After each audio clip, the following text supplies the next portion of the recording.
பாரதி மறைந்தது சரியாக இரவு 1:30 மணிக்கு. பொழுது விடிந்த பிறகே அவர் மரணச் செய்தி நண்பர்களுக்கும் உறவினர்களுக்கும் அறிவிக்கப்பட்டது.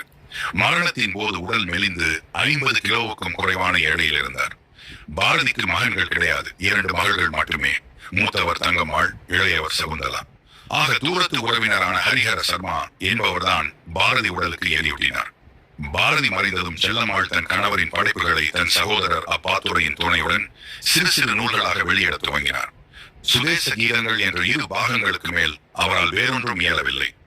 பாரதியின் படைப்புகள் அத்தனையும் வெறும் 4000 ரூபாய் காப்புரிமைக்கு கைமாறியது. அதிலும் செல்லம்மாள் வாங்கின கடன் 2400 போக மீதம் 1600 மாதம் 200 என 8 தவணையாக கொடுப்பதென்று ஒப்பந்தம் செய்யப்பட்டது. பாரதியின் படைப்புகளுக்கான காப்புரிமையை வாங்கியவர் சி. விஸ்வநாத ஐயர். செல்லம்மா பாரதி என கையொப்பமிட்ட அந்த 50 பைசா பத்திரத்தின் பிரதிகளை சில நாட்கள் முன்பு கையில் பெற்ற போது இனம் புரிய